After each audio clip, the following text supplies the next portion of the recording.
Shut up and sit down.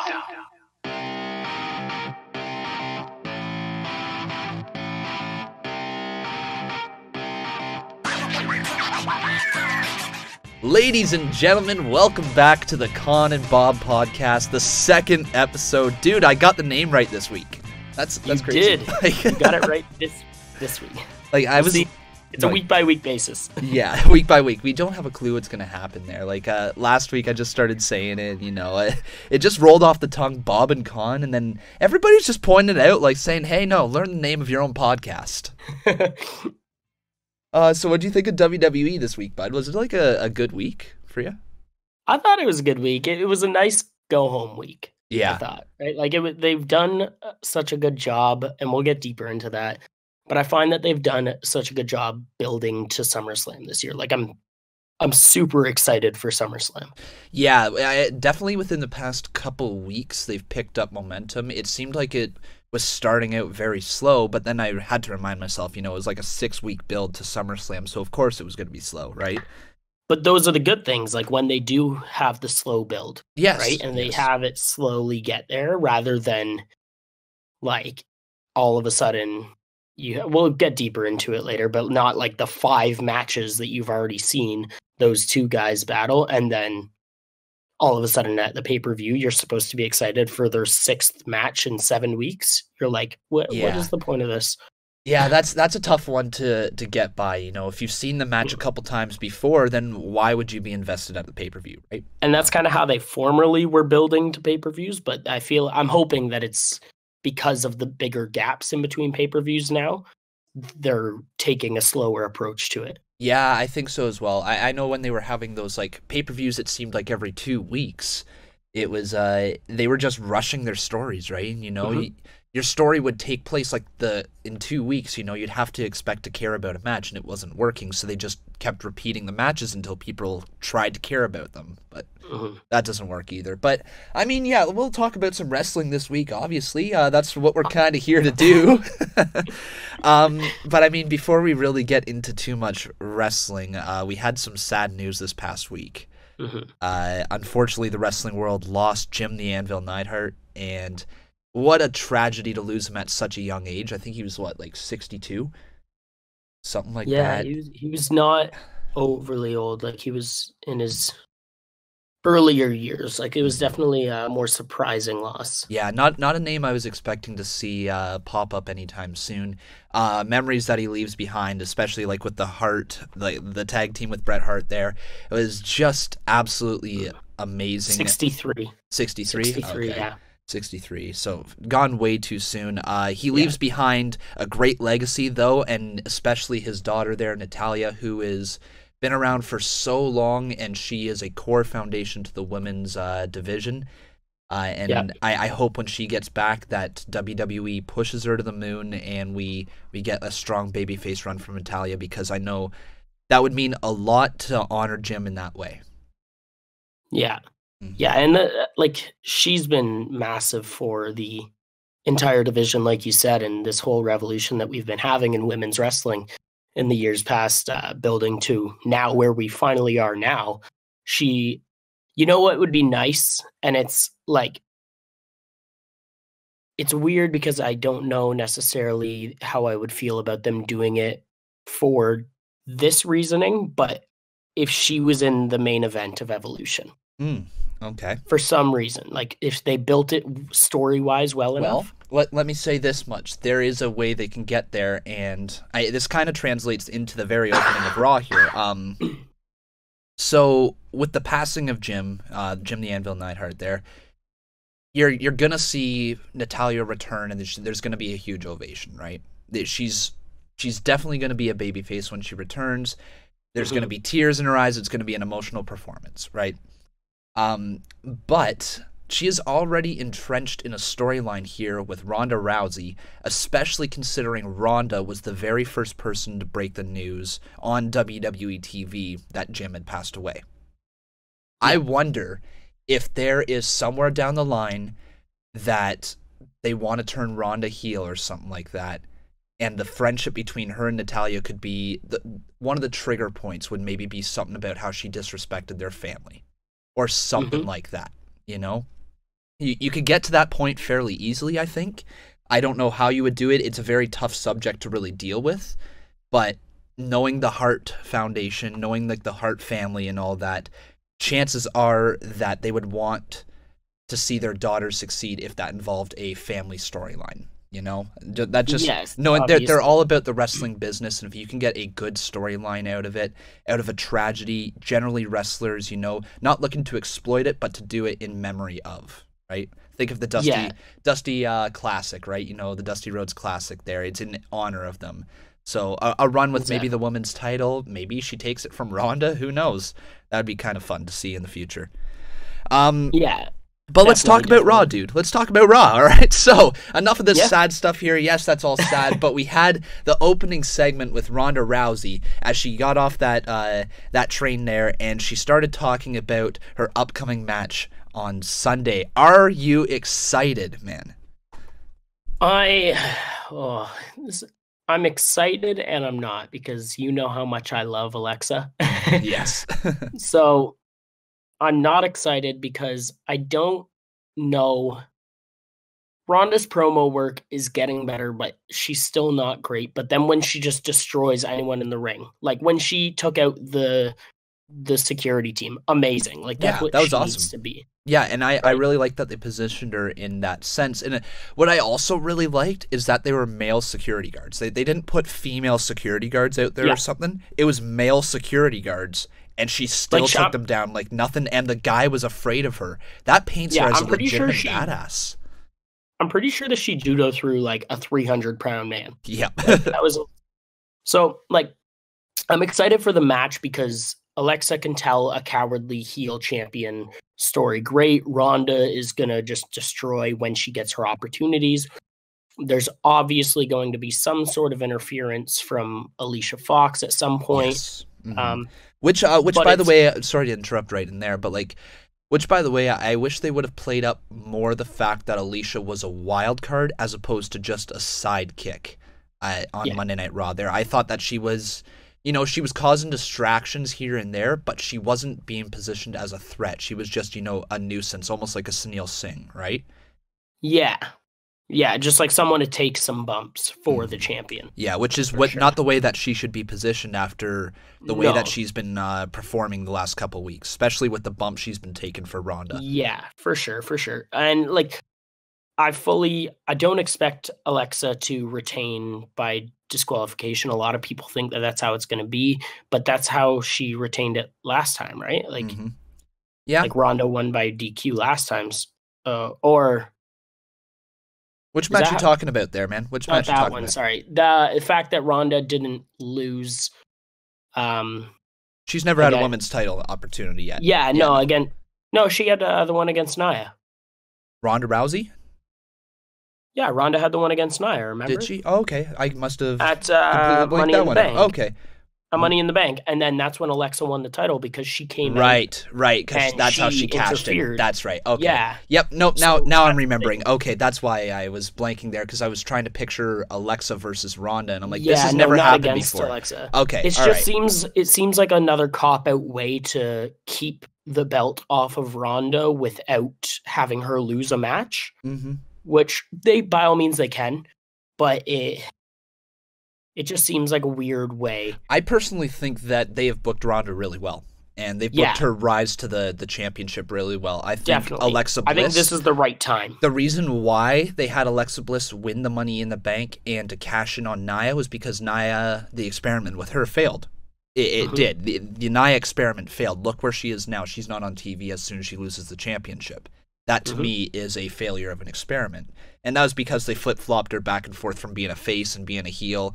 Like, was she a heel against Ronda? Yeah. Was she a face against Alexa? Yeah. So, almost like the Big Show, you didn't care about which side she was on, and that made you not invest in the character. So, what I would say, though, is that Alexa has been a heel that the fans hate, you know? Like, they love to hate for the most part. Yeah. But there is actually a lot of legitimate hate out there for Alexa Bliss, and which is good because she's a heel. She's doing her job. The fans don't realize that they're actually loving to hate her. But anyways.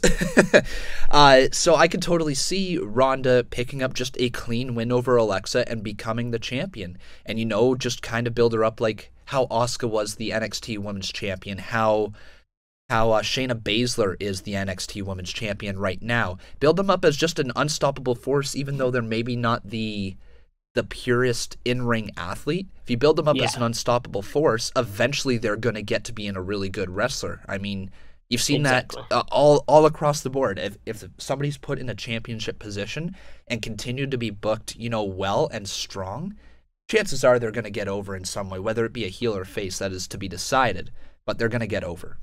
Oh, for sure. And I think like SummerSlam is the right time to make her win it. I think if they did it at Money in the Bank, it would have been a weird time. Like she just was real fresh, and it's not one of their big pay-per-views. So the second biggest pay-per-view of the year makes sense to me. It does. It makes a lot of sense. And honestly, a lot of the storylines and what we're going to be talking about here today, SummerSlam in a way is the midway point for WWE. You're halfway till WrestleMania. It's the time where you start seeing some major shifts in the landscape, and I would not be surprised if we see some lot. Seeds. Yeah, some seeds planted for WrestleMania. Some planting seeds there for WrestleMania, exactly.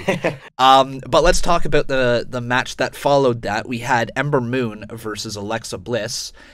Moon picks up the win over Bliss via disqualification. However, right before she got disqualified, Bliss that being after Alicia Fox attacked Ember Moon. Moon hit the beautiful Eclipse on Bliss and looked to have almost pinned her 1, 2, 3. So, my thoughts right there, man. Does this mean that Ember Moon possibly is in line for a women's championship match in the future? Because not only did she hit her finishing move that no one's kicked out of on the main roster yet, but she picked up the win technically over the women's champion. Yeah, 100%. Like, I think that move also, like, forget about the win for a second. That move is the best finisher in the women's division and one of the best finishers in wrestling. Yeah, today. It's insane. It's unreal. And like the fluidity that she hits it with is insane. It's so clean whenever she hits it. And I've never seen like a slightly botched version. There was a couple in NXT, but that's to be expected. Since she's made her debut on the main roster, with like the top women in the world, she's been awesome. She's been awesome. Yeah. It's great. And but the fact that she's great, she's done what has been asked of her, and she's been a beast as she's been through this division.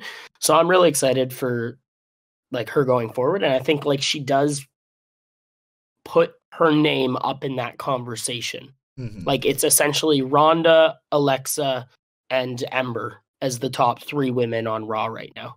Yeah, Ember's if you had to compare like onto the male side of things, she would be in what you call the upper mid-card right now. She's just kind of waiting for her major push, her major run to go to the main event level. Almost like a Seth, almost like a Finn, like someone who, although both of those guys have been at the main level, but currently they're both at that upper mid where it's like, well, right now, technically Seth is in the mid-card right now. Competing for that Intercontinental Championship, which, by the way, is the best damn feud in the entire WWE. Go on. Ooh, I don't know. That's a conversation for later in the pod, buddy. We'll have that talk, but okay. It's up there for sure. It is up there, yeah. Keep on going, though, here. So, like we were saying, seed was planted there with Moon possibly in line for a future championship opportunity. So that would be really good. You know what she would be nice for is she would be nice for what's the September pay-per-view? Is it oh god, before Evolution? Here, keep talking as I do some magic Google here. Yeah, because if like she would be a nice championship opportunity, face versus face against Ronda, I'm assuming at this point, for the title in September. As September, a transition. Hell in a Cell September I see being a little too soon. I could see Ember Moon possibly competing closer to Survivor Series. Okay. Just because what I would think, as of this moment at least, Alexa Bliss would be owed a rematch, and I could see Ronda versus Alexa and Hell in a Cell being a thing. Yeah, being their women's Hell in a Cell match. You know, I could see that being a thing. That's fair. Yeah, and especially the aspect of like keeping Alicia Fox or whatever, right? Yeah. Yep, like, you know, keeping Alicia Fox or Mickie James out from ringside. Maybe Natalia's re-entered in, so Natalia will be ringside, but it's to keep Natalia out, you know, something like that. I can see that. I can see that. Mm-hmm. All right, so let's move on to the next match, which you said was actually you really enjoyed it. Corbin versus Tyler Breeze. I really enjoyed this match. It was not overly long, and the finish. I'm split on the finish. I don't know how I feel about Corbin winning off a deep six instead of the end of days, but I also kind of miss the days when wrestlers would win off moves that weren't necessarily their finishers. Yeah. Like, that's a deadly move, the deep six, especially when he gets that many rotations and that type of force on it.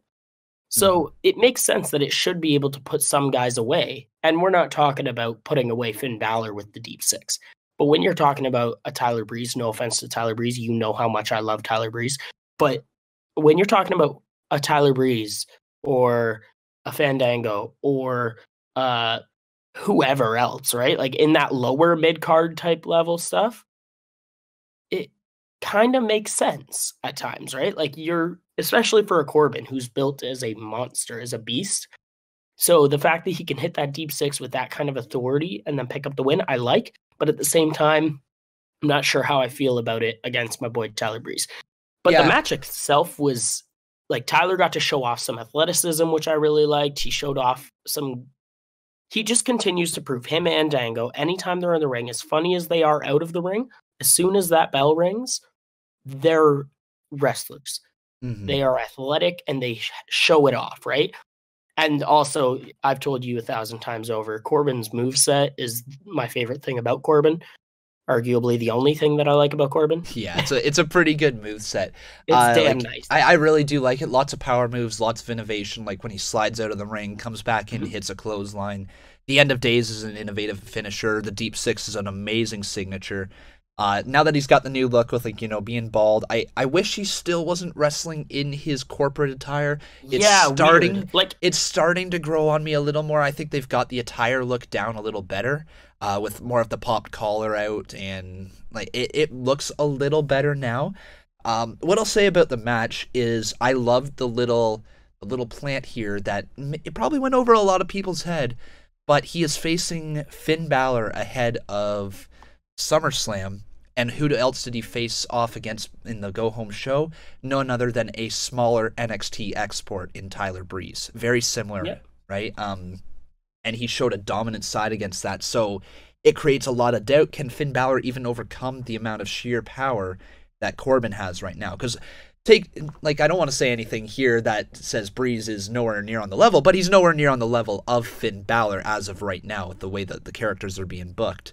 So it's like, yes, there's some doubt here. Can Corbin put away Finn Balor? But he's also gained a lot of momentum by beating somebody in similar structure as Finn Balor as well. Oh, for sure. And he did the same thing when he introduced the next match, when he introduced Balor's opponents, which, again, I found this weird. We had a brief chat about it, but Corbin works though, man. He is the constable, so he is the forwarding of the message from Stephanie McMahon, you know. Yeah, and like Kurt said there, like he can't cancel matches that Stephanie makes, but he can change them, and so Corbin making it originally a 2-on-1 handicap match, only to add in Braun Strowman at a later point from Kurt Angle overruling Baron Corbin, it makes a cool little dynamic with the authority figures. Yeah, what I just found strange was the aspect that he introduced the opponents for Finn, but Ronda, the match previous, also introduced Ember against Alexa. Yes, that was weird. That was weird. I was like, why are you paying your ring announcer? What do you... Just have wrestlers do it if you're going to do this for every match. Yeah. Thankfully, that was the only two that they did it for. So yeah, like it made the show flow really nicely. I'll say that much. It connected the two segments together. You know, it really helped. I liked how Baron Corbin was like, still just he's doing this thing. He's allowing the entrances to happen, and then he's saying, "Oh, I was just catching my breath. You thought I was done." Like, that's such a heel thing, thinking he's done speaking and then to come back in after an entrance. Like, he's really hit his stride with this character. Oh, definitely. He's really solid now that they're giving him a character that he can kind of work with better, right? Like, and we'll get into that later. Yeah, but let's talk a little bit about the match that you mentioned there. Balor and Strowman versus Owens and Mahal. Braun Strowman and Finn Balor do pick up the win here. I really like these types of matches from WWE because they almost got a formula down pat when you throw 4 single stars who happen to be intertwined in a feud in a tag team match. They know, okay, who do they want to get over? Who are the 3 characters they want to get over, and who's taking the pinfall? All right, when's the hot tag happening? They've got it down to a science, and this match was no different, you know? Balor and Strowman looked fantastic together. Strowman obviously getting the hot tag, runs rampant. Owens looked just as conniving as ever, and Mahal was there to eat the pinfall. It was really well done. It was very good, and like the avoidance that KO showed against Strowman, like when Strowman tagged in and he just ran over and tagged Jinder and rolled out of the ring. Yep. Like, that type of thing is what's amazing, right? He does those little things, so well. He does them so well, and speaking of little things, not really, but like Balor and Strowman as a team now, they've teamed together a few times in recent weeks, and I wonder if they're testing out the idea of a potential team between them. You know, for the meantime, maybe to be the next people to challenge potentially a Revival or B team, whoever they're done, if they're done with the championships afterwards, or something like that. If Strowman, say, happened to lose the Money in the Bank briefcase to Owens, you know, would that be a team you'd like to see, Balor and Strowman? Yeah, I completely agree. I love the idea of that. Like, demons and monsters, buddy. Let's do it. Yeah, like they could have a really good run. They would feel important. And Finn is so charismatic, and Braun is charismatic even on the mic. Yeah. And in the ring, they're both super good. Imagine their finish of like Braun with a power slam and then Finn with the coup de grace. Well, that's what I immediately thought of when I saw them together. Like, the height difference, you've got and it would be an easy babyface team, you know? Finn Balor will sit there, he will eat all of the punishment all day long, be the resilient babyface, and then Braun Strowman, you know, he would just then get the hot tags and run rampant, and the team would work really well. And it might also allow Balor to get a little more charismatic on the mic. Yeah, it might. Well, there would be reminding me of like old Bullet Club NJPW days, like when they originated, right? Like how he had Bad Luck Fale with him, another big monstrous guy, but picture a bigger Bad Luck Fale in Braun Strowman, who is also quite charismatic on the mic, right? So it's like Finn can be the initial talker, and then Braun can come in and drop some heat to be like, I'm a monster, he's a demon, we're going to destroy you. Yeah. Which speaking of, like, the demon, it's been so long since we've seen it be back. I wonder at this point, what are they waiting for to bring it back? Is it a championship reign? Is that what they're waiting for? Is it a championship match? Because I think the last time we saw it was when he faced off against AJ Styles. I believe so, yeah. I was just thinking about that the other day. I think they kind of didn't know how to handle it quite right coming out. So they used it well at times, and like AJ was the right time to use it. But it's still just like kind of a weird, like, oh man, you didn't really, you kind of just stopped, and now it's getting further and further away, lost in the past. Yeah, it's really getting lost back there in the old days. It's just almost like the feud that he had with Bray Wyatt there, where they were trying all like this cross-dressing stuff with Wyatt, and it just kind of all fizzled, and it's almost like they took it as the demon was failing as well. Yeah, like everything of that feud failed, so let's just scrap it all. Yeah, and I don't think that was the problem, having the demon. I think the way that they are portraying is the demon being this alternate character that he doesn't know how to control, and that's not necessarily the meaning behind the reason that he did it in the first place. He would paint himself in in this body paint so that, he would rise to the occasion of the match. It was a big match feel. That's what he did in NXT. Anytime he defended the NXT championship, it was demon paint up, Like, yeah, it just brought his character to another level, and it made every match that he was in feel like a big deal, as opposed to WWE. They were portraying it as a second character. Yeah, he also could, like, it could be a Finn thing. Like, he might not like going through all that makeup every single time. I has to be a doubt big that. match, but yeah, at the I same doubt that time, he hates like that. No, I doubt it too. But it could, like, you never know, right? But that's where, again, if they do this Braun Strowman thing, like, imagine them bringing it in with Braun as a tag team, and like even Braun showing a little bit of fear to his own partner as the demon. That'd be cool. He's taken aback. He's not sure how to react to the Demon King. That's where it would be, like, just show how still threatening the demon is. Yep. No, I agree 100%. And I think, if I'm not mistaken, he is still undefeated as the demon on the main roster, right? I believe so. He beat AJ, right? He beat AJ. He beat Bray. He beat Bray. Well, did they have a actual... Was he in his... No, he was not in his face paint that one. Because Bray, the whole point of the storyline was that Bray wanted him to leave the face paint behind. Yeah, but I thought that he beat him on, like, Raw in it. Like, might have been... Or he just came out on Raw in it to scare I can't remember Bray. Back that far, to be quite honest. I'd have to look it up. Yeah. If people who are listening, if you want to let us know in the comments towards that, or actually lost on that one. But I know that he also beat Seth Rollins when he was in the Demon Paint to win the Universal title. So he only used it a handful of times so far, but he has not used it very many times on the main roster. Which, to be fair, if they are saving it for big matches, kudos to WWE for not rushing it, right?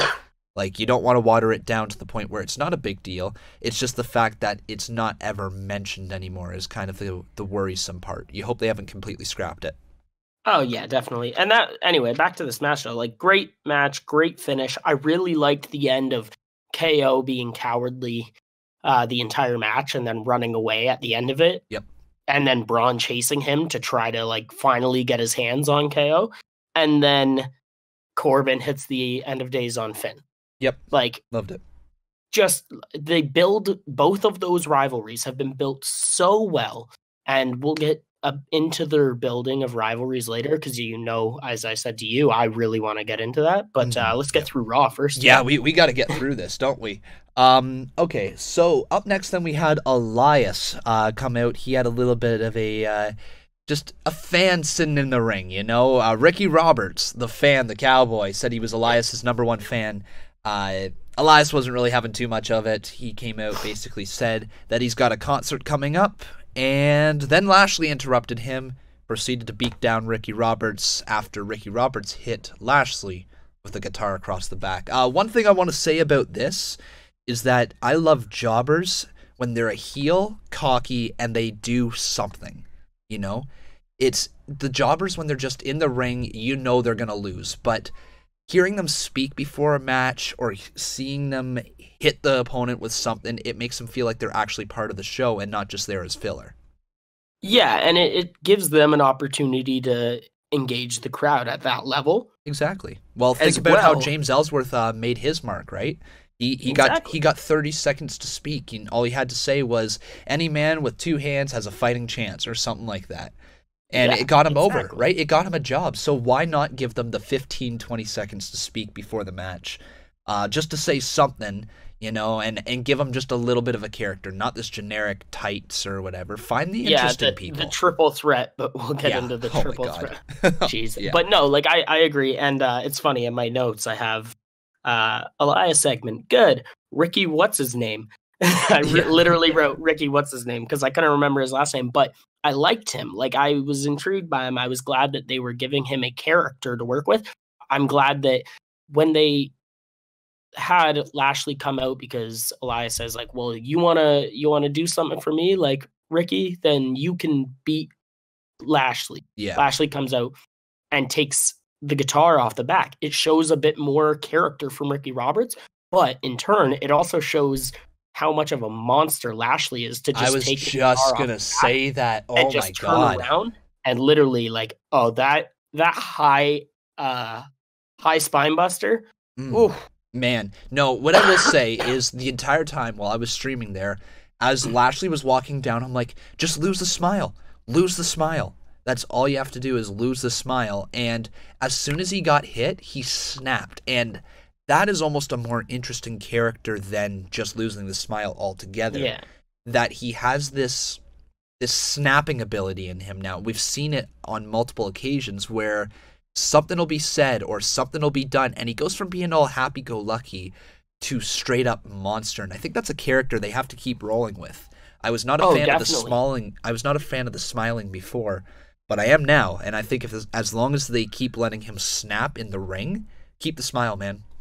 Keep it on. Yeah, no, they're doing it well now. They were overdoing it before, I think, but now, like him smiling, walking up to Ricky Roberts, it's almost like a laugh in Ricky Roberts' face, but it's also like oh, that's nice. Look at this guy. You know, he's trying to make it in the business. That's cool. Like, yeah look how cute he is. And then he just right? then just destroys him when he gets mad. And then it's almost like he needs to like be angry after he wins and like still stay angry and kind of get out of the ring and walk up to the top of the ramp and turn around to the crowd and just smile again at the crowd. Yep. Like that would be perfect. That would be perfect. It shows like he's still a face. He still loves you guys, the fans. Yep. He just had to do what he had to do. And I think Lashley's initial month or two of him coming back was a little rough. Yep. But the Sami Zayn feud was rough. Yeah, and he's now getting to where he can be as a face. I was worried about him as a face because in Impact he was a heel and he was great as a heel there. But I think I will say this much. I do think we've seen roughly where he plateaus out as a face. We've seen it in his first run, the Intercontinental Championship, upper mid-card, some sort of personal feud type of guy, right? But not quite the main guy as a face. However, as a heel, I think he could push up into that top 2 or top 3 heels in the business sort of thing, like in WWE. Yeah, and I think he, as a face, he's that upper mid-card, like you said, and he's nice at it. And he can definitely make his way into the main title picture here and there just based off physical force at times. But if you want it to be like a staying thing, they need character and they need story. And the only people that he can really work with, I think, well enough is going to be like guys like Roman or guys like Braun, like other muscular monsters that you're like, I just want to see two big dudes destroy each other for a bit. And that's why I think that I can totally see him being a challenger to a heel champion. I can totally see him being a challenger or the second piece in any big feud. Like the feud between him and Roman was clearly designed to get Roman back to the main event, right? Yeah. That's what it was for there. And he was the second piece, and he played it really, really well. I don't think as a face he is ever gonna amount to being the top guy. Not with the amount of talent that WWE has right now. Not with the amount of faces that people want to see. Like they want to see Seth Rollins, they want to see Dean Ambrose, they want to see this guy, that guy. They keep going on with what guys they want to see at the top, and there's only so many spots, right? Yeah, and honestly though, that feud against Roman, as bad as the first match was, like their pay-per-view match, the rest of the matches following that pay-per-view were great. Yeah. And the whole feud otherwise, I thought was really nice. It was just that pay-per-view match was a little bit lackluster. It was a little lackluster, but I didn't mind it. I didn't mind the match. No, it was fine. It's just like for what you were expecting, it was lackluster. And then the next week we got the match that we should have had at the pay-per-view. We were like, that's the match. They just worked a couple spots out and that was it, right? Exactly, right? But let's move on here. We had a title match here. We had the B team defending their tag team championships against the Deleter of Worlds and the Revival. It was a really fast-paced match. I'm gonna jump in quick and just say the opening segment to this match, the B team backstage talking about math. Oh man, yeah, that was fun. And those guys are great. They're so funny. They are. They remind me just charismatic and charming. They remind me of when Heath Slater and Rhino got naturally over as a tag team, when SmackDown kind of just when it took off. Like, they are not a tag team that is going to be like stealing the show, right? That's not what they are. They're both very talented men and both have great history and great pedigrees, right? But they're not going to be the ones that steal the show. However, they are very entertaining. They keep knocking any role that is put in front of them out of the park and putting everything into it. So I'm glad they are getting a run as the tag team champions. Oh, definitely. And I don't think it's going to last crazy long, but I think it's a nice I think, nice run. I think it ends this Sunday at SummerSlam. I think the coronation of the Revival needs to happen. I don't really see how the Revival could rebound after this if they were to lose in a one-on-one match against the B team in a tag team championship match. I don't know how they rebound from that. It seems like the story, like, when they were being built up against Roman and Lashley there, it seems like this is their coronation as the tag team champions. So here's my thing with this match and this whole thing is, was this Matt Hardy's last match ever? It certainly felt like it, didn't it? Right? Because even after I was scrolling through Instagram and I follow Matt Hardy and I saw a post he posted of Bray Wyatt with Matt's kid, I think I saw that as well. Yep, and it was like, it's been fun, like, doing this with you, my brother, like something like that. Yeah. Along the lines like goodbye, farewell, or something along those lines. And I was like, that was not his. It just didn't seem swan songing, right? Like, for what Matt has done for this industry, what he's done for WWE, it seemed a little light, right? Like, now that said, he might come out Monday after SummerSlam and they might give him 10 minutes to be Matt Hardy, the man, and cut his retirement promo. And if he does, let me tell you, I will cry. Yeah, I will be bawling my eyes out as well. And unfortunately, I think Jeff Hardy is on the same train right now. I will not be surprised if let's say at the Raw after SummerSlam, if we hear the rumors that the Hardys have been talking about retiring, and they come out and they retire together, because you see Jeff Hardy trying to walk in that ring right now. You see Matt trying to walk. They are beat up. They are hurting, and I just hope they don't tarnish their legacy by trying to hang around too long. No, Matt physically has to go. Yeah. Jeff, I think the proper thing to do with Jeff is give him one last feud and let Randy Orton retire him. Well, yeah, and honestly, man, it is seeming like that could be a thing. If Jeff Hardy's needing some time off, I would not be surprised if Randy Orton writes him off TV. Whether that means he comes back for one last, little run against Randy Orton, that would be kind of cool. But we'll talk more about that when we get on over to SmackDown. Let's kind of finish this off. So to get back to the match there, B Team retained their championships after the Revival hit the Shatter Machine. They throw, I think it was Scott Dawson out of the ring, pick up the 1, 2, 3. Really glad they won the titles there, or retained them. But like I said, I think the story is there for Revival to take the titles off of them at SummerSlam. Yeah. Okay, so then we had the Roman Reigns, Paul Heyman, Brock Lesnar fiasco there. That was really fun to watch. What do you think about the segment? It was, well, one, the placement of it. I love that it was middle of the night. It wasn't the third hour where we're all starting to head bob, right? Like, it was middle of the night. It was the heat of Raw at the peak of it. And Paul Heyman is the best talker. Good. He's amazing. Roman Reigns is also great, though. Like, that's the other thing. I was just about to say that. Roman Reigns held his own in this segment. He really didn't seem out of place, right? Like, he was talking with Paul Heyman. He seemed natural on the microphone. And like we said, I think it was last week we talked about this. When Roman gets given bullet points to hit, he is right up there with everybody on promos. He does not feel out of place. When he is being forced to read from a script to direct a narrative, he's not that good. And I think when he's given bullet points, he's as good as the Seths and the Finns and so forth. We're not putting him at John Cena, Paul Heyman level. No. but he's great regardless. Yeah. Go on, sorry. But so anyways, when Heyman came on down, he was trying to sell the idea of Roman Reigns being associated with Paul Heyman. The crowd really liked it. It makes you wonder if WWE was maybe testing the waters of that idea. But here's one thing that I pulled away from the segment.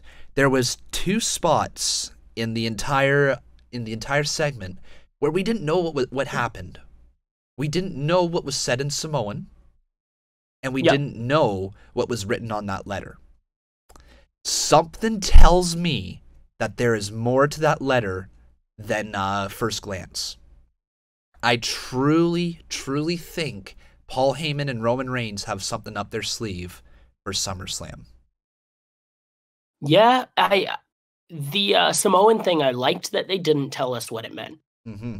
But I liked that he says, like, your father told all of his sons that. Like, I know that because he told me too. Well, that right? when he said that, I know that. The look on Roman's face was almost like he could almost trust Paul Heyman. Right at that moment, like, he's looking at Paul like saying, seriously? You know that? Like, yeah, one of those things. Like, you grew up knowing that? Like, that's what you live by? Because I'm pretty sure it's probably something like that. Like, that's what you live by, or some sort of motto to live by in life. Yeah. Or maybe it means trust me. Who knows? Like, it's some sort of Samoan way of saying trust me. Here's my fantasy booking, all right, if you will. All right, if you will. On that letter was written that Paul Heyman had a plan to work with Roman Reigns, but first he's going to have to sell the idea that I'm pepper spraying you.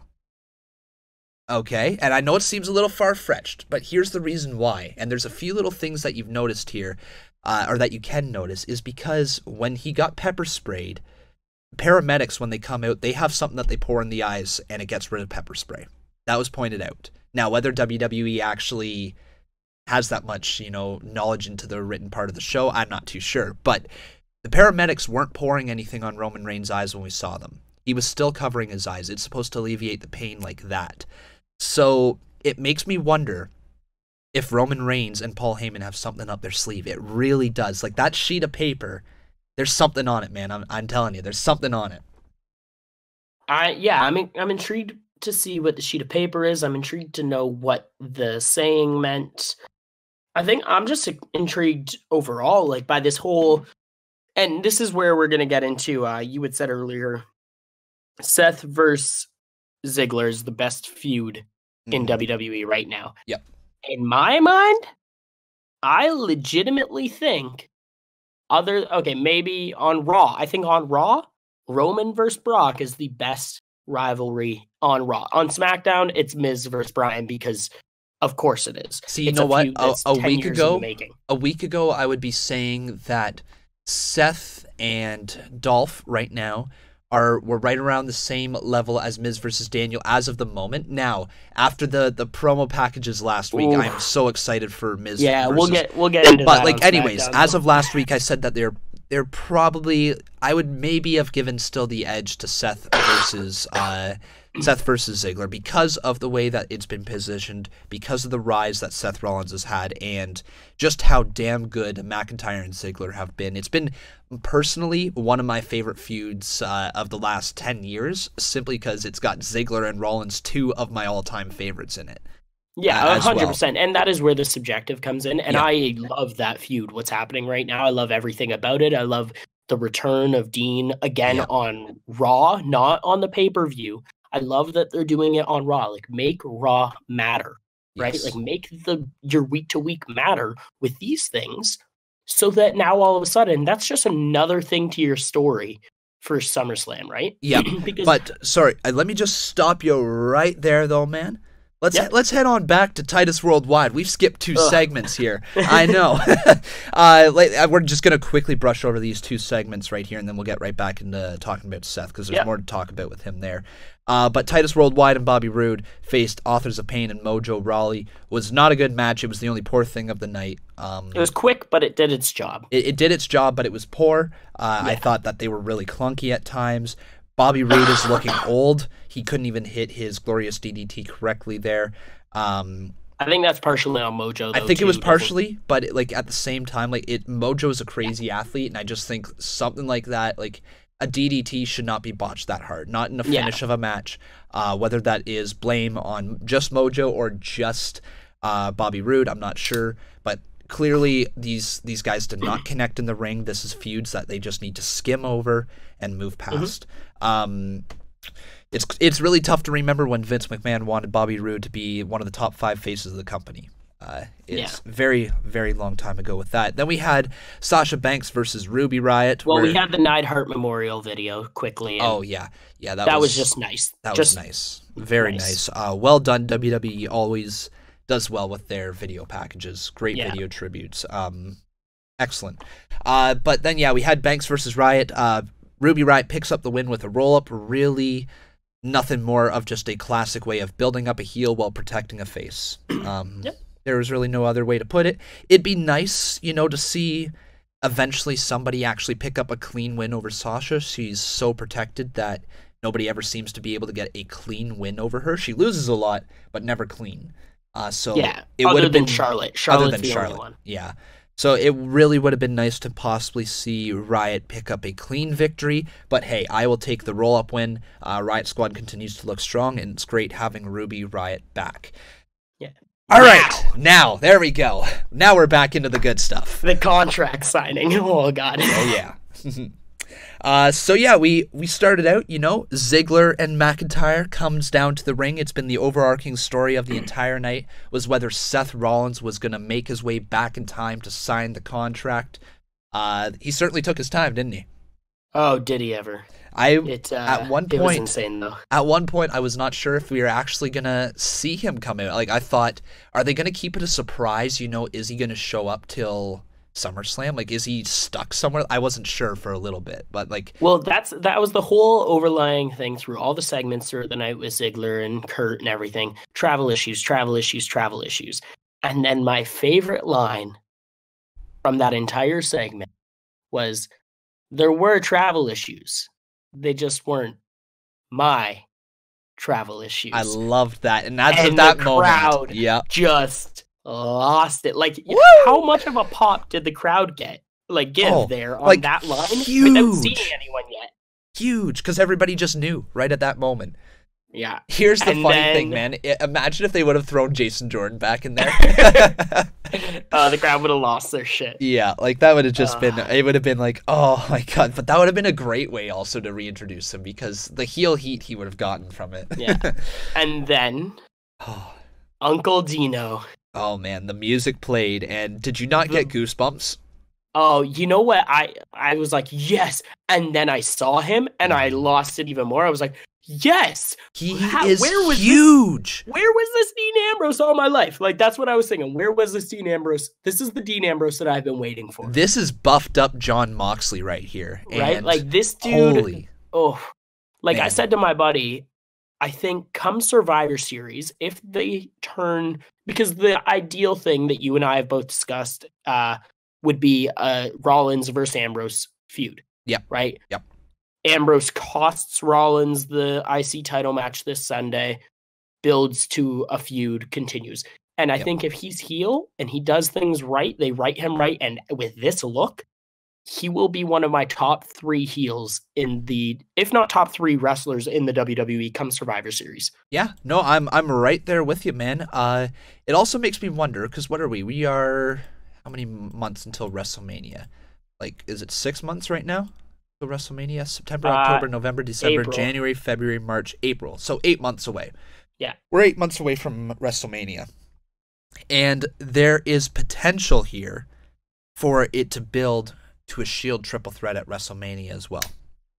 There is massive potential now that the roles are reversed. We've had the kind of Shield reunion, it kind of butchered. It sucked a little bit, I'll say it right now, because of people getting sick and, it just didn't ever work.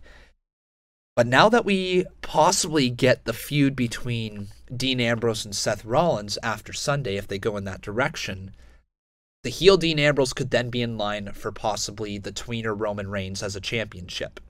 You know, if he were to win that and continue that momentum, he could go on to face him there, and it's not hard to write Seth Rollins into that title picture either. Oh yeah, for sure. Like it could even be like a Royal Rumble thing, as much as nobody wants to hear it. Well, I'm gonna jump so far ahead here, man. Like to the Royal Rumble, and to SmackDown and all that, because simply put, I want Miz to beat Daniel Bryan this Sunday at SummerSlam. I want Miz to end AJ Styles' WWE Championship reign. I want Bryan to win the Royal Rumble, and I want Bryan to win the championship back from the Miz at WrestleMania. So this was one of my fantasy things. Dean heel, which like obviously would be lovely, but Miz Bryan trilogy. Oh yeah. Kind of similar to that of Omega versus Okada that we saw in NJPW, spread out over maybe even if it's just over the next year, fine. But it's like they can go on to do their other things like Miz. So you and I are on the very, very similar path. Yeah. Of idea, and I'm liking the aspect of the title working in. The title doesn't need to be worked in, but it makes it that much more. And here's the reason why I'd say Miz ending AJ Styles. Different. Yeah, if Miz ended AJ Styles' WWE title reign, he would be ending the longest reigning WWE championship in SmackDown history. Like he'd be ending that. The amount that's a thing that his character would brag about for so long. It would be so good. Yeah. It'd be so good. He would talk about it constantly. Every single time he came out, he'd be like, I am the ender of the longest reign. Every single time. Yeah. I am a reality star, the hottest show on TV. They renewed entertainment. They renewed Miz and Mrs. before it even had a second season. The fact that he's even bragging about that. That happens with every show, man. I love it. But yeah, the segment as a whole, though, the Ziggler, McIntyre, all that, amazing. Dino, amazing. Like, just everything about it done very well. How late they waited to give us that as well. Like, where it was like, okay, we're done here. And then Seth's music hit. And then he comes out and introduces. It wasn't like it was so they allowed well the pop. Yep, yeah, they allowed the pop, right? They didn't have him come out and then like start signing and then have Dean come out. They like had him bring him out for the pop. Yep, exactly. And again, on Raw, that's when they need to do to like hype up these segments, hype up Raw as a whole, and just push the story forward. Well, I don't know about you, but this is the missing piece of the Ziggler, like the final chapter of the Ziggler Rollins feud. You know, it's a good missing piece. Yes, it adds so much more. You know, now it's been 2-on-1 beatdowns the entire time. No wonder Seth Rollins has lost all these matches. Oh wait, now he's got somebody in his corner as well, and it's a lunatic. Come on now, like that's so good. I'm excited for that match. Just a couple last quick notes about this whole contract signing. I loved Ziggler's looking like Triple H from the Evolution days. He looked so good, and I love the nickname, the Scottish Psychopath, for Drew McIntyre. Oh yeah, I love it. So yeah, I think that was pretty much Raw, right? That was Raw. One more thing from Raw that we didn't talk about that we definitely should. Renee Young. Oh my God, Renee Young. How did we miss that? Oh, she is fantastic, isn't she? So I thought she was a little, like, she had to get her legs under her. Yes. It took her about a match and a half. And then as soon as she started shutting down Corey Graves, or like a segment and a half, as soon as she started shutting down Corey Graves, and then by the second to third match, she was clean, consistent. She was amazing. And again, fantasy on my part, I want Renee to replace Byron Saxton, because who the hell cares about Byron Saxton? But also, that team of Corey Graves, Todd Phillips, and Renee Young. Tom Phillips? Do you mean Michael Cole? Michael Cole, you mean? On SmackDown. On SmackDown. Okay, gotcha. That's what I'm saying. Replace Byron Saxton on SmackDown, right? Gotcha. That team on SmackDown, and SmackDown is like her show, it feels like, right? Like it's like she was talking smack and all that. Bring back Talking Smack. Have her host Talking Smack, half-hour show, whatever. Have her as the third option on commentary on SmackDown with Todd Phillips and Corey Graves, who are both great at what they do as well. It would be the best. It would be the best commentary team that WWE has to offer. It would be very, very good. I hope to see her commentating more in the future. I think we will. The amount of social media people that were saying things, it was all good reception. All right, so we have hit roughly the hour mark here. We're getting pretty close to it, but that's okay. So let's get on over here to SmackDown Live. Overall, dude, the show was really good. I loved the flow to the show. It felt like a go-home show before SummerSlam. The ending was a little rushed, but we'll talk about that when we get to there. So let's start off here with Charlotte, Becky Lynch, and Carmella in the ring. What did you think about the opening segment here? I liked it. I mean, obviously Mella on the mic has been getting better and better. She's been solid as this scaredy cat, like, you know what though? The overconfident part is the thing I really like. She hasn't been scaredy cat. Like, yes, she not does, necessarily scaredy cat, runs but away. But like, she won't fight during the week. Like, that's the thing. She's like just putting it off till the pay-per-view, right? Yeah. But she's just like, her little overconfidence, like covering her ears to ignore the crowd and stuff, things like that. Just I really enjoy. She's been killing it. Yeah, the Becky and Charlotte like thing of slightly pulling them apart a little bit. Yeah, the tension. It's good. It's really good. Yeah, I enjoyed it. And the match itself was fine. Mandy and Sonya are good. Like, they're just continuing to get better. Yeah. Mandy especially continues to get better. I liked how I'll say this much. I do like how they came down to Sonya Deville's music for a change. They didn't make her feel like the afterthought in this match. It was almost like they were shining up Sonya a little more than they were Mandy. Yeah. No, for sure. And I liked the finish of Becky not tagging in Charlotte. Right? And then they touched on it after in the post-match segment between the two of them backstage, where Charlotte even said, like, hey, you didn't need to do it all yourself. You could have tagged me in. It's like, but I didn't need to. Yeah, that was the... Yeah, like... I like that. And that also plays off the fact of last week where Charlotte tagged herself in from Becky. Becky had the disarmer locked in, just moments before, and Charlotte tagged herself in. Like, Becky was fine. So yeah, it plays on the fact that Charlotte didn't think Becky could do it, but Becky was out there to prove that she can. And I think her rise to the championship has been one of the best told stories in a long time. It's been an amazing story, and I really hope she does it.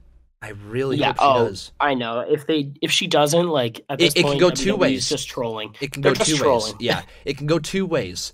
They either put it on Charlotte and continue that climb for Becky all the way till that all-women's pay-per-view, because you know what? That would make sense from a storyline perspective. Charlotte would have to go heel, though, and she would have to beat Becky Lynch, like, maybe Becky locked in the disarmer and Charlotte throws Becky Lynch off and Charlotte locks in the figure eight and Carmella taps out. Something like that to put the title on to Charlotte, only to have Becky's climb be even harder, and when she finally gets it, kind of like Daniel Bryan. He had a glimpse of fame for a second, then it got taken away by Randy Orton, and that climb to get back to that main event level, it's a climb I think a lot of people are willing to invest in.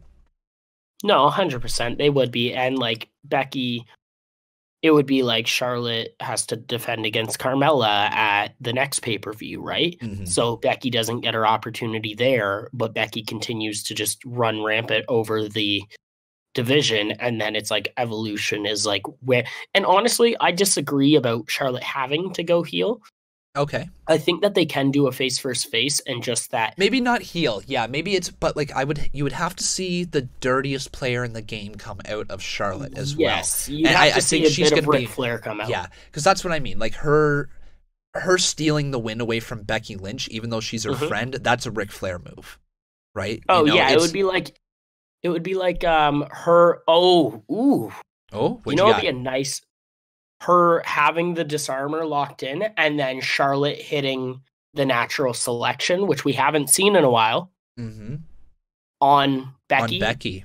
In order to, because just picking her off and throwing her out of the ring isn't enough to make the figure eight then matter. Gotcha. But hits the natural selection to like kind of knock her out a bit, kick her out of the ring, then lock in the figure out. Mm-hmm. That would be nice, right? And Becky then could be not like whiny, but she could be like, I had it in my hands, like, and you stole the championship from me. And then Charlotte just being that kind of not heel, but being like, hey, it's all fair. It was a triple threat, right? Yeah, like something like I'm that, the yeah. champion now. Like I deserve to be here just because you couldn't finish her. Like, Yeah. and I took advantage of a situation and not be like a heel, but that's what I had pictured in my mind. She would have to play the heel in the feud, even though she's not necessarily full on heel. And then just continue this competition and championship over friendship. Yep. To the point where at Evolution, Becky beats Charlotte, and like Charlotte is like essentially crowns her like as like you are now. Yeah, like, raises her hand or something like that. Yeah. Like and just like hug. That would like be a a hug and huge raise her coronation. Can you imagine though? Like if at that raises her hand, championship in her, and then takes her down. Yeah, takes her down. We see the return of a heel turn. Yeah, that would be great. That would be good. We're definitely getting sidetracked here, like we do. This should be called the Sidetrack Podcast because we just honestly go wherever we want. It's crazy. All right, well let's carry on. Let's talk about this this triple threat segment. Triple threat. Oh, the triple threat. Definitely the most intimidating tag team name I have ever heard. Triple threat. Thank God this wasn't actually a match and that it was just they were put out of their misery super, super quick from the Bludgeon Brothers.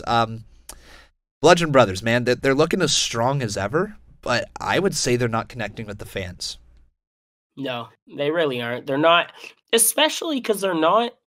Like, they continue to have them destroy jobbers when they're the champions. Like, why? Yeah, I literally have written down here. Talent. I have it written down right here. Same old, same old. And that's the problem with the Bludgeon Brothers right now. Why are they presenting them in a way where they are running over jobbers when they're the champions? Yep. Yeah, it goes back to that whole thing we talked about last week where sometimes big men as champions just... big tag teams, I should say, they don't work. Monster tag teams sometimes don't work. The other thing too is like wrestling is about the storytelling in the ring as much as it is the like physicality. Mm-hmm. And when you're against jobbers week in, week out, when you're the champions and every match you're in is supposed to matter, you can't tell a story that way because all it is you're supposed to destroy this jobber. Exactly. So how are fans get involved and invested with these champions if they're not telling us any stories? Mm-hmm. I completely not to agree mention with they don't do the stories on the mic, right? Like it would be different like the New Day, where if they're cutting promos and engaging the fans that way to get us on their side, and then if they just kept destroying jobbers, that's fine because we would be invested in a different way. Mm-hmm. But we don't get that with the Bludgeon Brothers because they don't talk and they're nice in the ring together. Like they do fun things like power slamming the other one on top of their opponent and whatever, little things like that. And like the crossbody from Rowan at that size is insane. Yeah. But it's just like, they're kind of just a power act that's nice every once in a while. Mm-hmm. And I agree with you on that one. Dying a little bit. I'm still waiting for an explanation as to why they just have random mallets. Like seriously, what is the right? What's the behind reasoning for the mallets? Like little things like that, explain the little things to get us invested in the character. I don't know why all of a sudden Luke Harper and Eric Rowan, who we have seen on TV before, all of a sudden are carrying around mallets and talking in a weird, demented way. We need explanation, WWE. What happened to them? Give us a little, backstory. Like, were they leaving Wyatt's compound and they got picked up by something? Give us some story, right? Something, right? Something as to why these guys got repackaged the way they did. We all know why the behind the scenes were. Like, they were doing nothing as single stars, so they put them back in a tag team because they know it works. Yeah. But, explain, give us those reasons why they are a tag team, why they carry around mallets, There's got to be reasoning for it. Give us characters. Yeah, right? And that's exactly why I think New Day's taking the titles off them at SummerSlam to end a very underwhelming run. Yes. Okay, so we got up next the Miz versus Daniel Bryan promo. Number one. And oh my God, man. A+++ for that. The Oh, hype, 100%. the hype behind it, the fact that they touched all the way back onto their NXT years, the fact that he was 0-10, Daniel Bryan being 0-10. I didn't know that his first victory in WWE was against Miz. I knew he faced Miz shortly after he debuted, but I didn't know it was his first one, and that is really a really cool thing. And once again, man, like we go back to these planting seeds. WWE has been planting seeds for this feud for 8 years. And it didn't necessarily have to pay off at the time, but it does one day. And that's why I want to see more of little things dropped here and there, right? Little dislikes towards people, little characteristic traits, that they can explore at later times. If you do that with your characters, man, you're going to get some good stories in the future. Yeah, and just, that's the thing. This is why, again, I said that this is the best built feud in WWE, because intentionally or not, they've been building it for 8 years. Yes, they have. And and more recently, they've been building it over the last year and a half. Yep, ever since that Talking Smack. Yep. And it's so, for me, I'm on both sides almost. It's like, God, Miz is such a dick, but he's also bringing up a lot of good points. He is bringing up good points, and I think that is one of the best things about this feud, is that Miz is actually telling things that are true. He's not making this up in his head, right? He is saying legitimate facts, and I think that's a really cool thing, because then you start looking at is Daniel Bryan, maybe a little delusional? The way that he thinks about this? Is Daniel Bryan maybe been the bad guy this entire time in this feud, and Miz has been nothing but, his pro, his veteran, his teacher, and Daniel Bryan refused to take anything Miz would say? When you look at it that way, it has a very interesting dynamic. Oh, 100%. And the aspect of the Miz, you're an amazing heel when you get heat for telling the truth. Yes. Right? And that's the best heat that a heel can get, when they're being honest with the crowd and actually telling it as it is, and the crowd is just not wanting to hear it because it's not what they want. It's just not what they think, right? So that's, this feud has been amazingly built. I love that they haven't been in the ring together. They haven't in a while. They've been doing things like this, the promo packages. They've been doing Miz on site and then Daniel attacking him, things like that. And they've done such a fantastic job of building to this.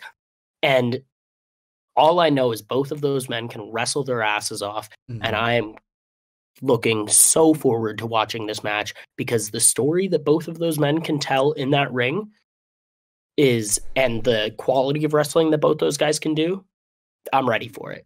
Give me it. Main event SummerSlam. I don't give a shit. Well, I literally have it written down right here. Should be the main event. I wish it would be the main event. It's right up there with, like you said, Roman and Brock and Seth and Ziggler for being the top 3 storylines going into SummerSlam. Unfortunately, AJ and Joe falling just short a little bit. This promo, yeah. Yeah, but we'll talk about that in just a little bit. So then we had Aiden English, trying to recapture his magic with Rusev Day, facing off against Andrade Cien Almas. Unfortunately, it looks like Aiden English's days with Rusev Day are done, as he eats a really quick loss there when he was supposed to be representing Rusev Day. He's losing a lot of momentum, isn't he, Aiden English? Yeah, it's I hope that they don't kind of pawn him off on it. I hope that he maybe just steps more into a managerial role with them while still being able to jump in the ring every once in a while. And they kind of allow them to stick together, because he does benefit them. He does. It's just unfortunate with the way that I see WWE positioning Rusev and Lana going forward. I see Aiden English probably snapping on them at some point and turning heel. Rusev overcomes the heel turn on probably just some sort of episode of Smackdown, probably not a pay-per-view payoff, and we end up just having Rusev and Lana back together. My biggest hope is that none of this affects Rusev Day and Lana Day. Yeah, I don't think it will. I could see, we're all of a sudden talking about a lot of potential heel turns at SummerSlam, because it is generally the show where big shocks happen. They tend not to do the big shocker heel turns at WrestleMania, but they tend to save them more for SummerSlam, right? So I wouldn't be surprised, if you saw Aiden English come out and try to attempt to be at ringside. Rusev turns him away, and then Aiden English snaps, costs them the match, I could see Almas and Zelina Vega there picking up a distracted win, and they go on to move on to the next thing. Exactly. No, I agree. It would, thinking about it in that sense, it would be nice, and it would keep a rivalry going for Rusev next. It'd be a good Smackdown rivalry, put it that way. Yeah, it would be nice. It would be a nice rivalry for Rusev as like a transitional thing to then get ready to move on to hopefully the main title picture at some point. Potentially Shinsuke Nakamura if he were to retain his U.S. title. Yeah. That would make a lot of sense. Yeah, especially because I don't think that Randy cares about the U.S. title at this point. I think he does either. Randy needs to not be a title picture person right now. I think Randy needs to do what he said and just go out and take out your favorites and cost them opportunities, in turn giving us good rivalries that don't matter about titles, because that's my favorite type of rivalry. And if what I also love involved with Randy Orton is that he has been, he's been involved in the United States title picture, but he hasn't. He's directly, staring down Shinsuke and making Shinsuke think, okay, is he coming after me now? Jeff Hardy getting beaten down by Randy, but they never added Randy into the match, which I think is really glad cool. About that. Yeah. I'm really excited. I know last week you had mentioned that you wanted it to be a triple threat, and then I was like, yeah, that wouldn't be bad. And then as this week was going on, I went, no. I was the exact same way. When I saw Randy Orton kind of peering around that corner, I thought, what a cool gimmick to be kind of this stalker predator gimmick, this apex predator that he says he is. He's actually stalking people now. It's kind of crazy when you think about it. It's a really demented character, but he's really fun to watch right now. Oh, for sure. So, anyways, let's talk a little bit about Jeff Hardy versus Shelton Benjamin in this match. Jeff Hardy picks up a win, but man, does Jeff Hardy look so hurt right now. Yeah, he's slow. He doesn't look his Jeff Hardy self. I know, there's been a lot of retirement talks for him as well going on. It's just a bit strange, as a whole. Even the aspect of he hit the twist of fate and then just a body splash. Yeah, he splashed. Yeah, it was weird. And the way that Todd Phillips sold it, and there's the splash. I was like, don't sell that like it's big. I was like, what? What are you doing? Here is the lovely thing about streaming all the shows. I don't have to sit there and listen to commentary. That's fair. I just do the commentary myself, right? It is sometimes difficult to listen to them call some moves. They try to oversell it, but granted, this is coming from the guy that yells, "Oh my God," every 5 seconds. Oh my God! Oh my God!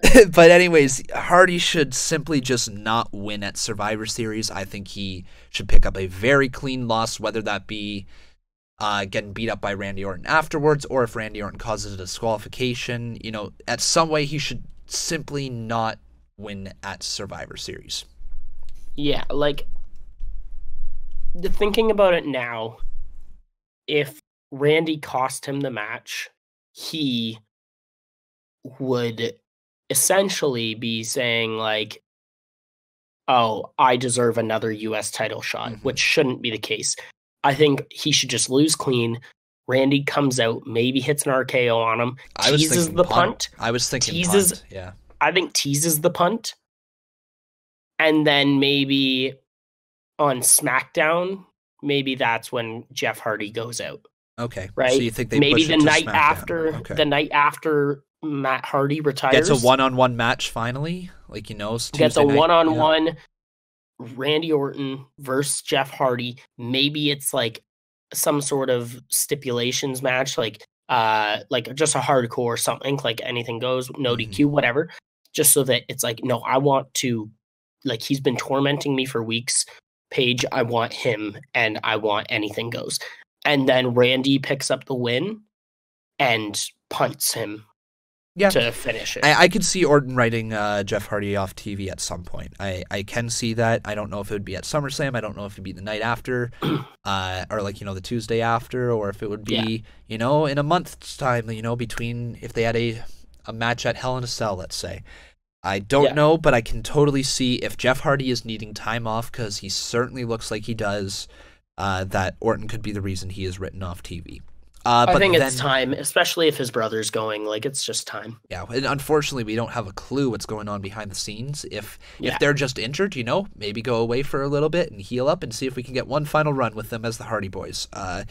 Be kind of cool, or maybe the broken Hardys together, once again. Yeah. But anyways, we had the final segment of the night. Samoa Joe and AJ Styles. Their rivalry has been personal, to say the least. Joe talking about how Styles is not a good father, how he is not a good husband, he's never around for anything. And then he recently, at the latest episode of Smackdown, said that his wife was having some regrets pretty much when he read that letter. What do you think about the letter? It was... I don't know how I feel about it. It was delivered well. It was delivered very well. Both men are great at what they do, but it was just kind of weird, the aspect of, like, AJ saying, like, baby, you can't, like, saying that he went home and his wife was like, baby, you can't lose your head like that. Like, you need to stay cool. Like, blah, blah, blah, blah. We love you. Do what you got to do. Then all of a sudden, Joe turns around and reads a letter from her. And I was It was weird. It makes you think that Joe is honestly just that deceiving and that maniacal, that he would write a letter pretending to be the wife of AJ Styles to get in his head. I think it was, you know what? I like the premise behind it. I think what was missing was an extra 10 minutes to this segment, because it did seem rushed. It was very rushed. We didn't get to see AJ Styles' reaction to the letter for all that long. I think we saw like a quick 2-second camera cut to him. And then they faded to black because they ran out of time. They didn't give them the amount of time they needed. What was good, though, is what I'll say this: after the cameras went off, they gave us the segment we were looking for on social media. So Samoa Joe was backstage, and AJ Styles had probably 10 people holding him back from Samoa Joe, as nobody was touching Samoa Joe, and he was just inches away from a furious AJ Styles. Oh, God, I love it. It is good. It was really good. There was a line said in it where it was... What was it? AJ Styles, let me at him, I'm gonna rip his head off, saying things like that. Yeah. And then Samoa Joe just leans in and he said something more about his wife, and he was like inches away from his face, and then backed off, and he's like, it was the thing we were missing from that last little bit on SmackDown. And I think if they would have included that, say Samoa Joe would have walked to the back, and then AJ Styles just says, screw this, I'm going after him, and throws the mic down, right? And then you have that be backstage, and you fade to black with Samoa Joe walking away. I think that is what was missing. Walking away laughing, probably. I haven't seen this, but he was probably just laughing like a dickhead because he's great at it. He was. That's what he was amazing. Doing. So you did skip over one thing. Did I? What'd I miss there? Oh, yeah. Did you? Sanity versus New Day, buddy. Holy crap, did I ever? Yep, that is right up there. I missed that one entirely. Yeah. Wow. Well, we can chat about it because I'll just spoiler alert. That's my match of the week. So we'll talk about that when I do that. So because I want to hear this NXT, because I heard there was a great match on that too. Mm-hmm. But anyways, so New Day versus Sanity was really, really, really, really, really good. I just want to touch on that because I had something written down here. Big E is crazy strong. Insane. Just absolutely insanely strong. The fact that he was lifting Killian Dane up there, and they hit the up, down, down. It was really, really well done. What I'll say this though about Sanity is that I can see that there's an easy way to rebuild them. They have not been the same since leaving NXT, and one major piece is missing. Nikki Cross. So easy way to rebuild them. Have them lose some more matches. And then be discussing something's wrong, something needed a change backstage, and we know exactly how to fix that. Let that build up, and then have Nikki Cross be basically the person who fixes everything with Sanity and makes them a really, really intense group once again. Yes, I would enjoy that thoroughly. Cool. All right, so give me NXT. Now we have NXT, as we have been going for about an hour and 20. So we'll get through this here pretty quick. So NXT was promo heavy for the most part. It was just lots of promos building up towards NXT TakeOver Brooklyn 4. But overall, every match delivered on the night. We had the first match was Street Profits versus the Mighty. Street Profits pick up a win with the roll-up. Just some good, way to protect the heels, also to give the win to a babyface. One thing I'll say about it, though, man, Montez Ford is a star in the making. Oh, man. You know who Montez Ford is, right, bud? Yep. Yeah. Yeah. So the good. Street Profits kid, right? So good. He's got so much charisma. He has a big future, I think, here in the WWE. Whether it be in a tag team or not, I don't know. But he has so much charisma that there's no way WWE is going to be able to keep him off the main roster. And the other takeaway from that match is that the Mighty is just a terrible, terrible name. Nothing more to say about that. All right, so then we had the second match of the night, which was Kairi Sane versus Elias. Elias has some massive potential. I think every time I see her on the screen, she impresses even more. But I finally understood what the hype was about Kairi Sane. This match, man, it was so good. The way that it ended was unreal. Shayna Baszler being on commentary, Kairi Sane being the number one contender, so she's trying to make a mark on Shayna, right? Up she goes to the top rope, hits her insane elbow drop all the way down to Elias, but she thought she needed to send more of a message. She climbed back up for a second time, goes and delivers another elbow to Elias, pins her 1, 2, and lifts the shoulder, making direct eye contact at Shayna Baszler. Goes up to the top turnbuckle for one more time, hits it, and turns it over into a brand new finishing move called the Anchor. It is a very, very strong looking Walls of Jericho. Like, she bends them back so far.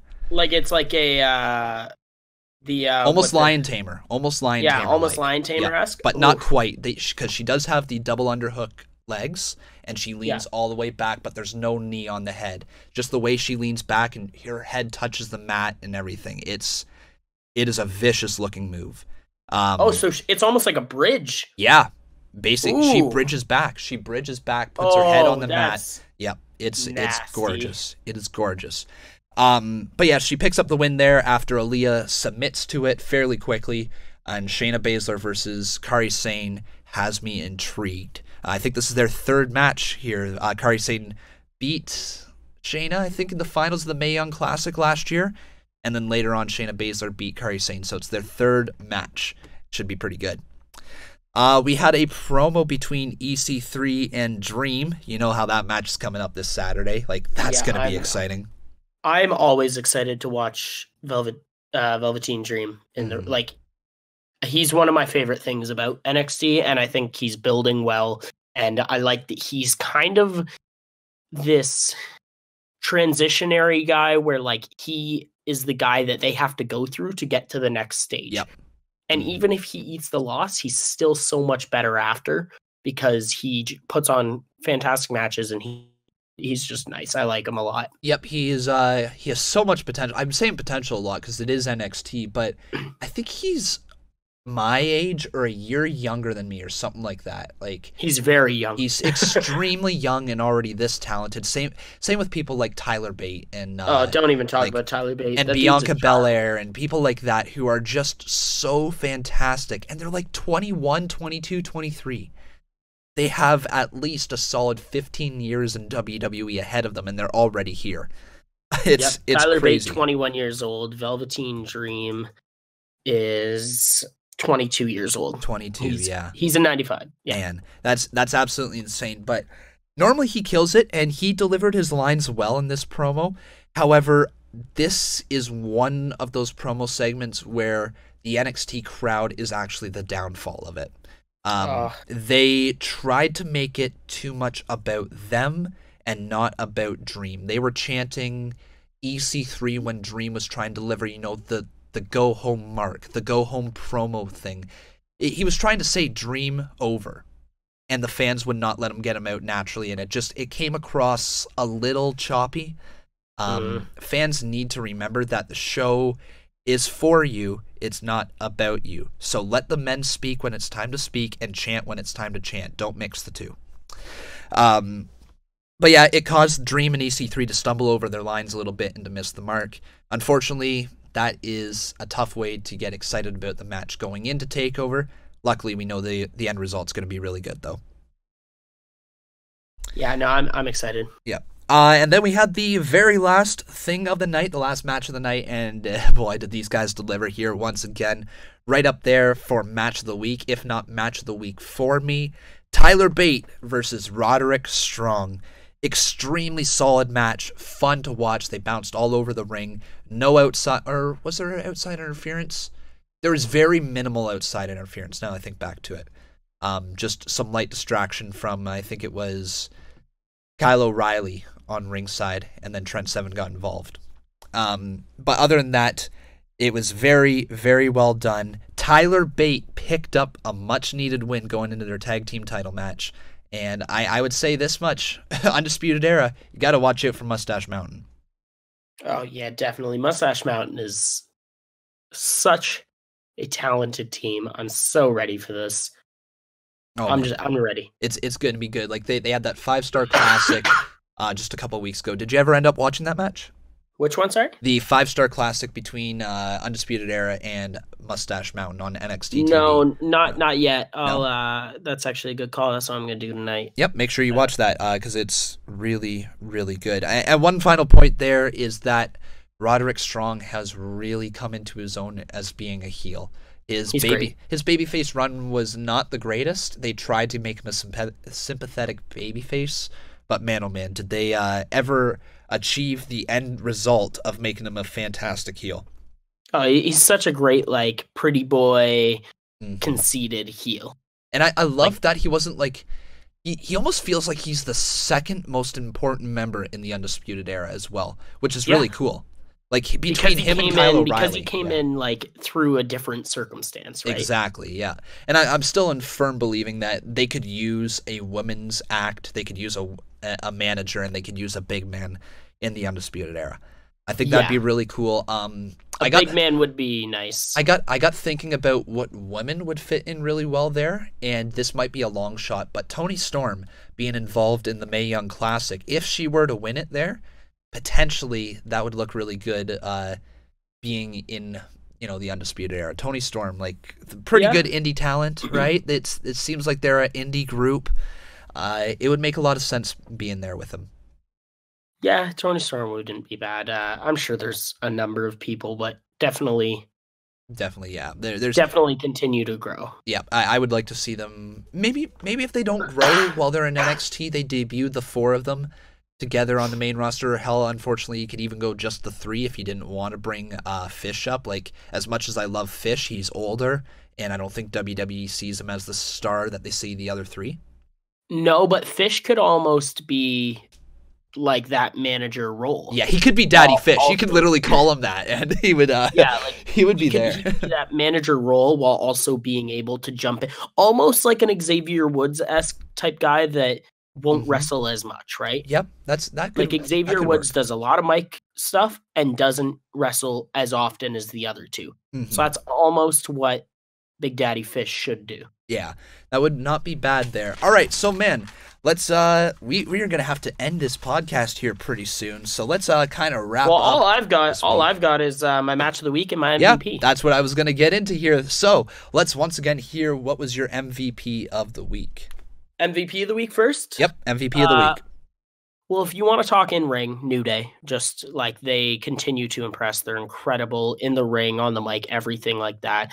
Outside of that, I've got another kind of weird one. Last week it was commentary and like personalities. This week it's the writing staff.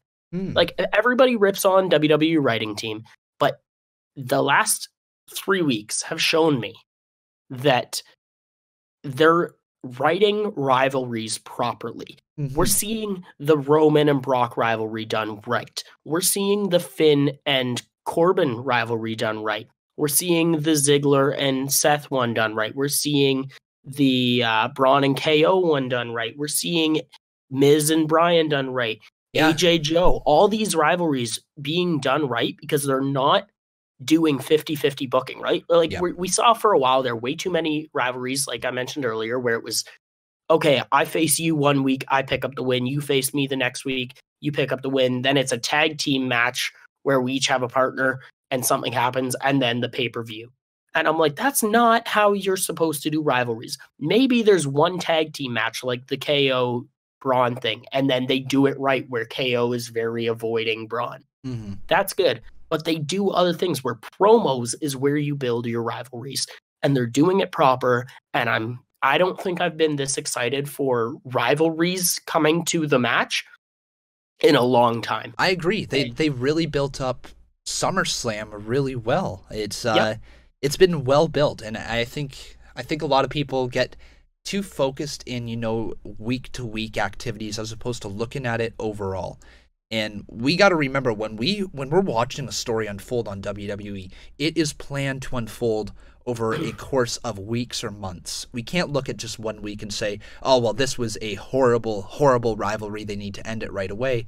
Let it mature, right? Let it get to the point where we want to see the match where the rivalry has been told from basically start to finish, and we are now going to see the climax of the rivalry. And that's what SummerSlam is right this year. Exactly. And it's like if in a superhero show, you know who the main bad guy is for the season. And then all of a sudden, if the good guy and the bad guy just fought at the beginning of the season and the good guy won that fight, you're like, what's the point of the rest of the season? Exactly. You need to build it. You need to build this story. We have to remember that wrestling is entertainment as much as it is sport. Mm-hmm. And entertainment is done through storytelling. And I'll end on that.